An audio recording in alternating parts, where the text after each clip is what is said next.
Hello. Yes, hi. Is this Barath? Yes. Hi, Barth. My name is Jerry Norton. You spoke to my team recently about entertaining an offer on Peach Bush Lane. How you doing? Good. Yep. Good. You still interested in selling that property? Yeah. So, which company do you guys represent? Because what's happening is I really don't know which call is a scam call. So they've been asking the same format. Sure. Well, the reason why is you're probably on a list. That's what we do. We pull a list of sellers in areas that we look to buy. And then you're probably getting called from people similar to me, investors that are interested in purchasing property. That's why my team called you. And then what happens is if a seller like you says, yes, they're interested, they pass that to me. Then I call and talk to you about it. And if it makes sense for you and me, I present an offer. And if that works for you, then we can move forward from there. I mean, I know there's scams out there, but that's probably why you're getting calls. Okay.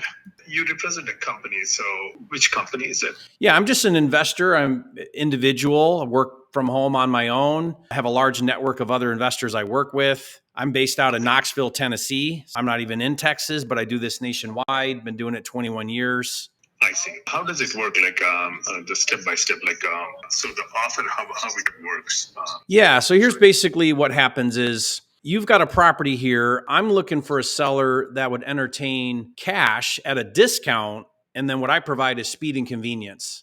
So I can close quickly. I can buy it as is. You don't have to fix anything. You don't have to list it with an agent. You don't have to pay commissions. You don't have to have multiple showings and appraisals and financing and inspections, all those things that a retail buyer will require. But I do require a discount because I'm an investor. I pay cash. I got to get it for a deal so that I can turn around and make money somehow. If you have distress, urgency, it's in poor condition or original condition, and you want to just get out quickly, then I'm a great solution. But if you can wait, you're not in a hurry, you can list it, you can pay commissions, you can take time, then you'll get more money with an agent than you would with me. What I do is I tell people their options. If I'm a solution, great. If I'm not, then I get it. No problem.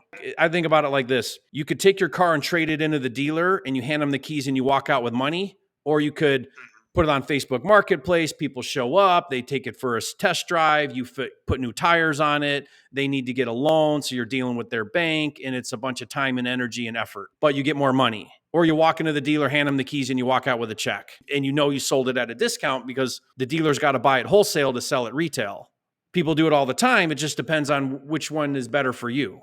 I'm like the dealer that'll pay you cash, but I want a deal. I want a discount. So you would throw me an offer based on the kind of estimation that's on the Redfin. So what is the offer that you would offer? I seriously think about it, and if something doesn't work, maybe we can just work in the future. Yeah. I mean, you tell me, do you fit that convenient speed option, or are you more like, no, I can wait to get retail and someone that'll pay full price? Which one of those do you fit? So the agent, he takes a commission out of it. So it's almost the same, isn't it? No, you'll still make a lot more money even after paying a commission. Oh, I see. Here's how you think about it. If you pay commissions, closing fees, even if a buyer comes back and says, hey, I want you to fix a few things and you have a few $1,000s there, you're going to be anywhere from 8 to 10% off of the fair market value. Let me give you an example here. So Zillow's calling it 529, Redfin's calling it 523. So they've got a good idea of your property. If you were to go through all the trouble of an agent and trying to get the highest price and you can have time, then you're going to be looking at about 10% off of that. So that would be about 470 is what you could net in your pocket if you sold it for 523.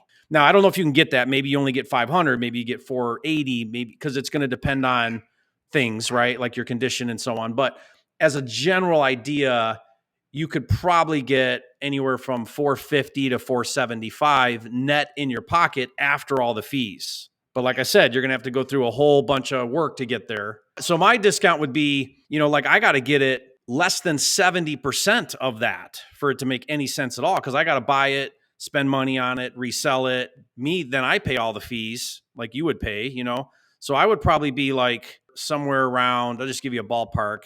Now, again, I'm spitballing here. You asked. So, I'd probably be somewhere in the 300s, probably the mid 300s for cash. No, not even like close. Selling for 300 is way different. So I'd probably be around 340 cash, but I'd have the cash in your pocket in 3 weeks. Right. Yeah, I totally get it. So is that what your best offer is? 340, that's what you're saying? I need to be somewhere close to that.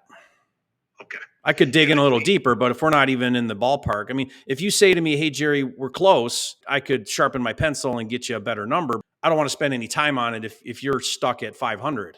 Right. Yeah, I totally get it. I know, like you have a cash and you just wanted to invest, you don't care. Cash has to get a deal, man. There's no way around it. Like I cannot put cash into a house if I'm not getting a deal.